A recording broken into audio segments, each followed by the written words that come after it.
तर hello, good morning everyone.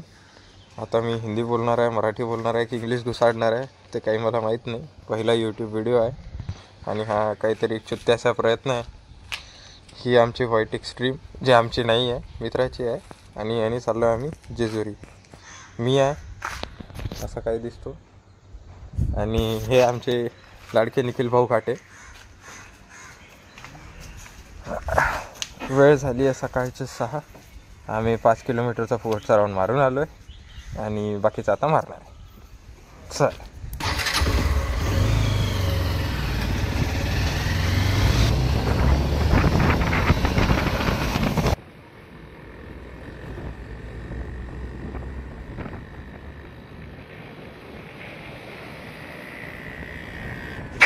तर नमस्कार मंडळी, हा माझा पहिला यूट्यूब व्हिडिओ आहे. मला माहीत नाही मी हे कधी प्लॅन केलं की मी यूट्यूब व्हिडिओ बनवणार आहे. आज बस डोक्यात विचार आला आणि चालू केला व्हिडिओ. आता तेव्हा मला काहीच आयडिया नव्हता की काय बोलायचं आहे, म्हणून मी फक्त व्हिडिओ रेकॉर्ड केला आणि आता व्हॉइस ओव्हर टाकत आहे. काय बोलायचं मला आत्ता पण नाही माहीत. मी आत्ता पण स्क्रिप्ट नाही केलं. मी थोडा विचार करतो आणि पुन्हा परत येतो. तोपर्यंत बघा व्हिडिओ.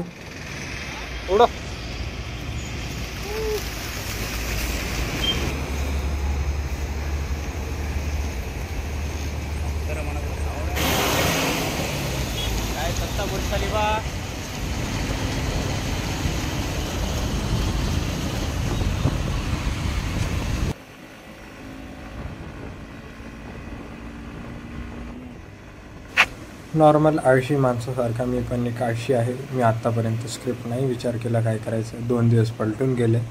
तर मी माझं इंट्रोडक्शनच देऊन देतो. माझं नाव रोशन महादेव धारणी. मूळ राहणारा मी विदर्भाचा, गाव पुलगाव, जिल्हा वर्धा. अजून जसं मी इथे पुणेला राहतो. जसं की बाकी विदर्भकर पुण्यात येऊन शिक्षण घेतात किंवा नोकरी करतात, मी पण इथे नोकरी करायलाच आलो आहे. आज 1 मे आहे, वर्कर्स डेची सुट्टी आहे आणि त्यामुळे मी माझा हॉलिडे एन्जॉय करायला जेजुरी चाललो आहे बाय रोड. पुढे व्हिडिओ बघत राहा मित्रांनो. मी तुम्हाला जेजुरीचा इतिहास आणि तिथे कुठल्या जागा बघायला पाहिजे ते सांगणार.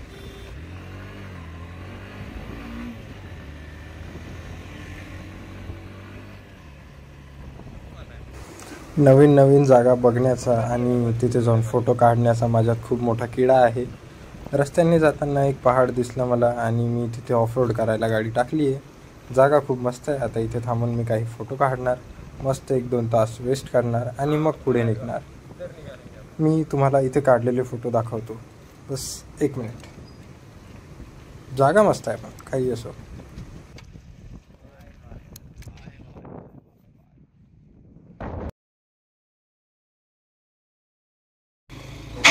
बस काही दिवसांपूर्वीच मी माझी किडनी विकून एक महागाचा फोन घेतला आहे आणि त्या फोनमधून हे फोटोज काढले. मला सांगा नक्की की कसे आले आहे फोटोज. आणि जसं की मी थोडा वेळ आधी बोललेलो की मी पुढे तुम्हाला जेजुरीचा इतिहास सांगेन. तर चला सुरू करूया.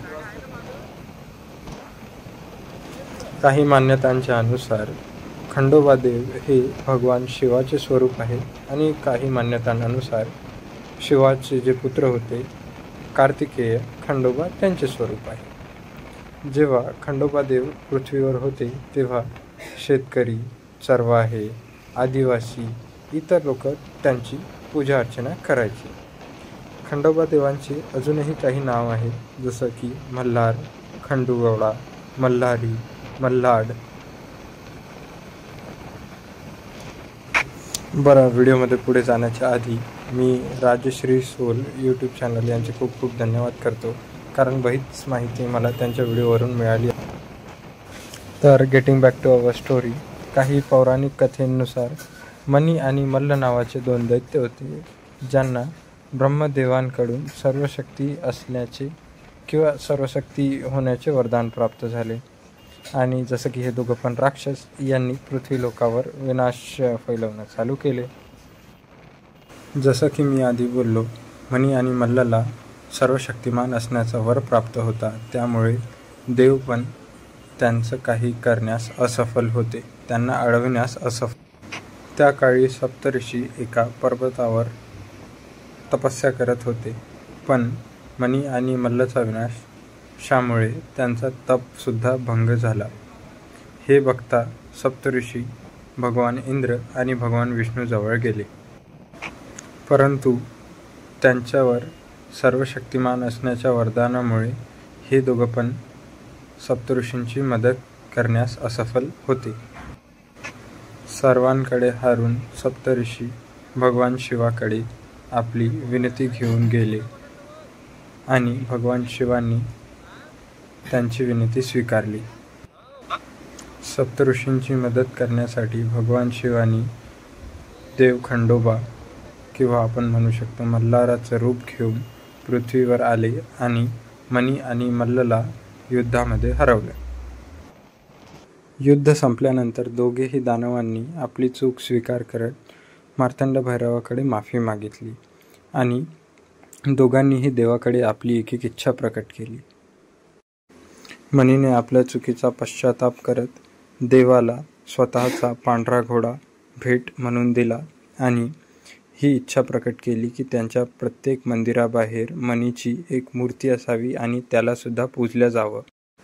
जेव्हा की मल्लने संपूर्ण सृष्टीच्या विनाशाची इच्छा प्रकट केली, जे ऐकून देव खूप क्रोधित झाले आणि त्याच्या धडाला शरीराशी अलग केलं. असं मानलं जातं की त्याचा धड आता सुद्धा मंदिराखाली आहे. पोचलोय आम्ही, गाडी लावली तिथं आमची गाडी आणि हे गडाला चढण्याची सुरुवात. चला नितीन सेट. तर इथे आल्यावर मला कळलं की ॲक्च्युली 2 मंदिर आहे, एक जुनंवालं आणि एक नवीनवालं. तर मी आधी जुन्यावाल्यावर चाललो आहे आणि ते तिकडे जे दिसतंय ते नवीनवालं मंदिर आहे. आधी मी तुम्हाला जुनंवालं मंदिर दाखवतो आणि आता नवीन मंदिर दाखवतो.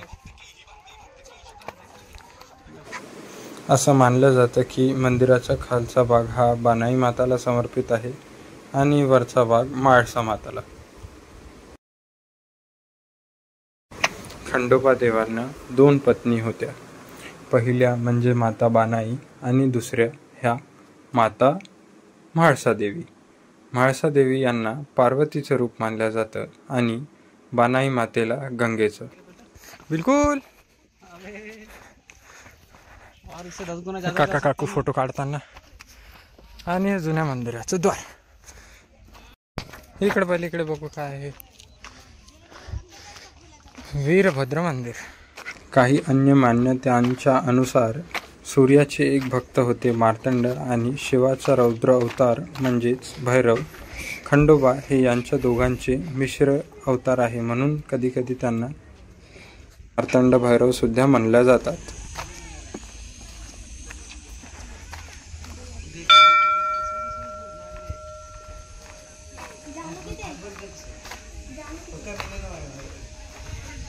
आम्ही इथे चप्पल ठेवली आहे.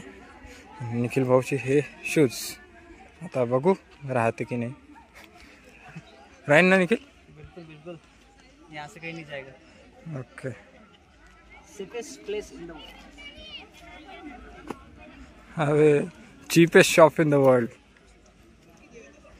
घंटी तो वाजव. घंटी मग काय ना आला सा होता.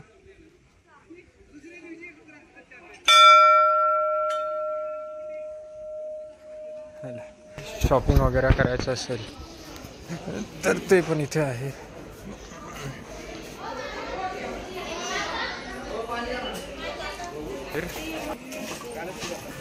आणि आता आम्ही मंदिराच्या पायथ्याशी पोहोचलो आहे. आणि हे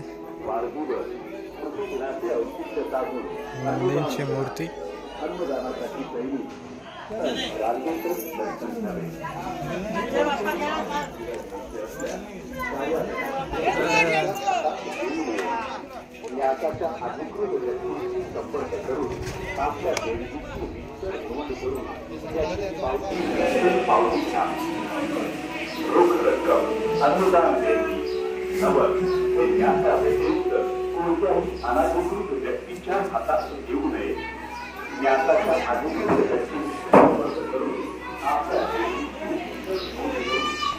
खूप सारे न्यूली मॅरिड कपल जवळपासचे येतात इथे मंदिर.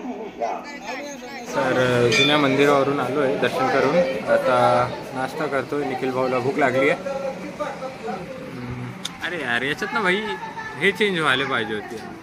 ऑन रेकॉर्डिंग चेंज पुढचा मागचा कॅमेरा स्विच नाही करत आहे. तेच प्रॉब्लेम आहे. बाकी ठीक आहे.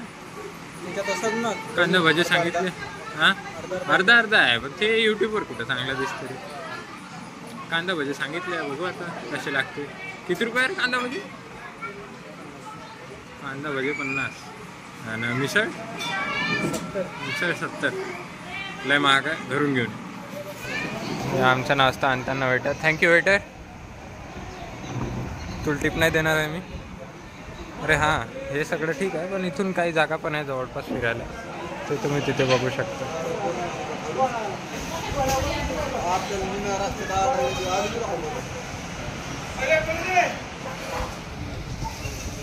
आणि हे पण बघू.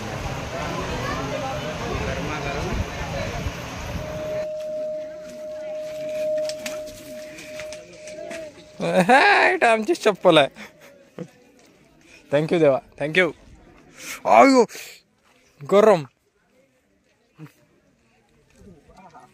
आणि आता आम्ही नवीन मंदिराकडे आलो आहे. मधात रस्त्यात व्हिडिओ बनवायचा होता पण विसरलो. जाऊ द्या आता इथून चालू करताय तर बघा. नवीन मंदिरावर जुन्या मंदिरापेक्षा जास्त गर्दी असते. काही जास्तच असते. जास्तपेक्षा जास्त. पार्किंगला एक प्रॉब्लेम होते. जवळपास पार्किंग नाही आहे. शोधा लागते. पण हां फ्रीमध्ये पैसे नाही लागत. ओसामदाबादमध्ये नलदुर्ग, बेलगावमध्ये मंगलसुली, सातारामध्ये पाली आणि हे प्रसिद्ध पुण्याजवळचे जेजुरी हे काही खंडोबांचे मुख्य मंदिरचे स्थान आहे. जसं की व्हिडिओमध्ये तुम्ही बघू शकता जुन्या मंदिरापेक्षा नवीन मंदिरावर जास्त गर्दी आहे आणि ही गर्दी अजूनही वाढते मार्गशीर्ष महिन्यात. असं मानलं जातं की त्यावेळी भगवान शंकराचं मणी आणि मल्लासोबत युद्ध झालेलं आणि भगवान शिवाची विजय झाली होती. जेजुरीमध्ये मार्गशीर्ष महिन्यात 6 दिवसांचा एक उत्सवसुद्धा असतो ज्यामध्ये बरेच काही भक्त 6 दिवसांचा उपवास ठेवतात आणि 7व्या दिवशी त्याला सोडतात. हा उत्सव मार्गशीर्ष शुद्ध प्रतिपदेच्या दिवशी चालू होतो आणि घटस्थापनेच्या दिवशी संपतो.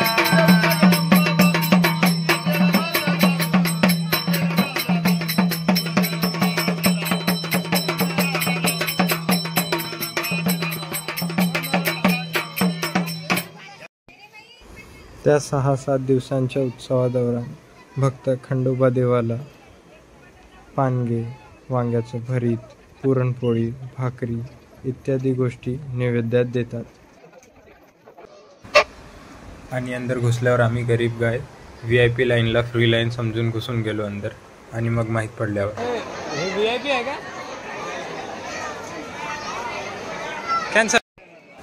असं नाही की देवदर्शन करायला आम्ही 100 रुपये नाही देऊ शकत पण दर्शन करायला पैसे कशाला द्यायचे. उत्सवादौरान खंडोबा देव आणि म्हाळसा मातेच्या प्रतिमेला गडकोट मंदिरापासून खार नदीपर्यंत मिरवलं जातं.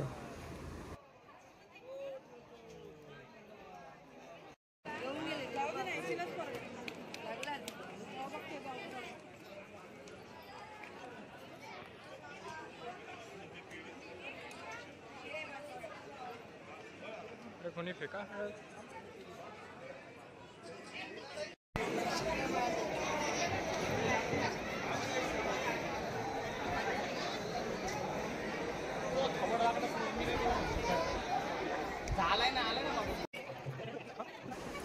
इथे एवढे सारे नवीन जोडपे येतात की यांना बघून आपलं पण मन करतं लग्न करायचं. 2 लाईन्स असतात. एक फ्रीवाली एक पेडवाली. पेडमध्ये 100 रुपीज पर पर्सन पैसे लागतात आणि फ्रीवाली तर फ्रीवाली आहे. ही जे लेफ्टला वर्दी बघत आहात तुम्ही ते फ्रीवाल्यांची आहे. आमचंसुद्धा दर्शन करायचं खूप मन होतं पण पैसे देऊन दर्शन आम्ही करत नाही आणि फ्रीच्या लाईनमधला लागायची वेळ नव्हती म्हणून आम्ही दूरदर्शन करूनच निघतोय. देवा अशीच इच्छा आहे की पुढच्या वेळी मी निक्यासोबत न येता माझ्या जोडीसोबत यावं.